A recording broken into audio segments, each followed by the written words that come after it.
Good morning, class. My name is Mangalam Agarwal. In the yesterday class, I have discussed about the types of the international law, in which we discuss about the Agenda 21 Water Prevention Act also, and one more important type, that is the Convention on the Biological Diversity. Okay, so now we are discussing about the environmental ethics. Basically, it's discuss about the individual rights, relationship between the humans, about the world connected with it, and the people relationship. Okay, so we discuss about the environmental ethics today. Basically, they deal with the issues related to the rights of the individual that are fundamental to the life and the well-being. Okay, guys, the next point is they concern not only the needs of the each person today, but also those who will come after us. That is also maintained for the sustainable development.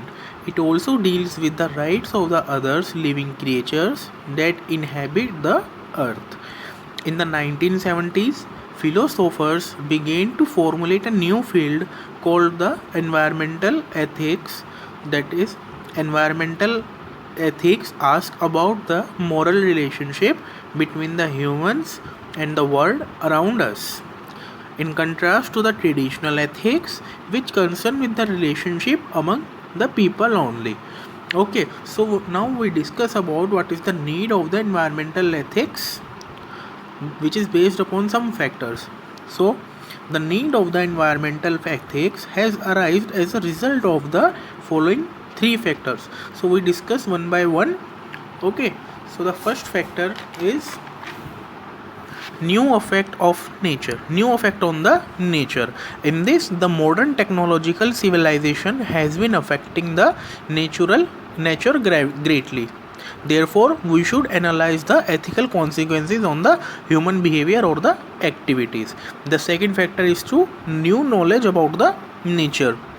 Until a few decades back, only a small section of the people realized that the human activities could be changing or altering the global environment. So now the modern science demonstrate that how the humans have changed and are changing the global environment in ways not previously understood. So for example, it has been now proved that burning of the fossil fuel and the deforestation have increased the carbon dioxide gas concentration in the atmosphere, and that this may lead to irreversible change in the global climate. Thus, new knowledge and the better understanding of the nature is necessary for raising the new ethical issues. Okay, now the third factor is to expanding the moral concern. So, perhaps the most important question in the environmental ethics is whether natural extension compasses non-humans. So on what questions we expand our moral concern?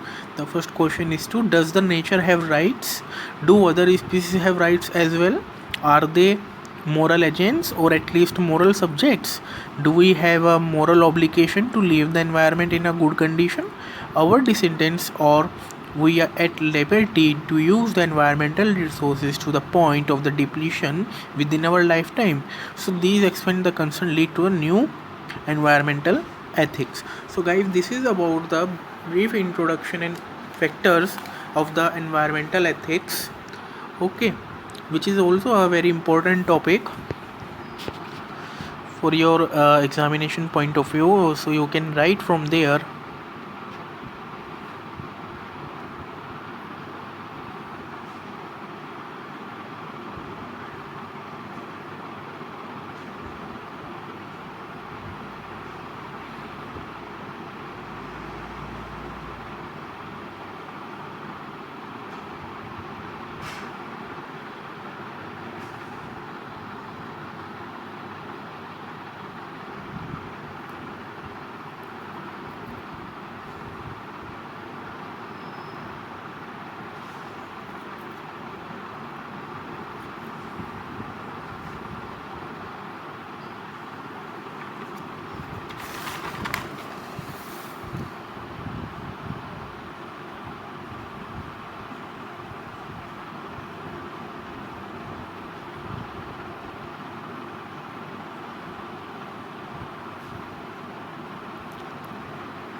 Okay, guys.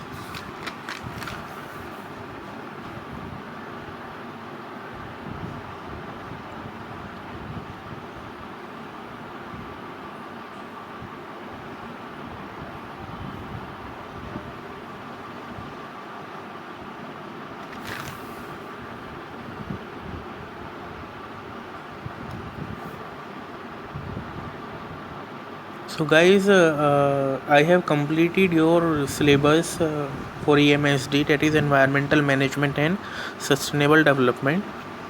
If any more important topic is remaining, then I will cover in the some video lectures. But from my side, the course is completed.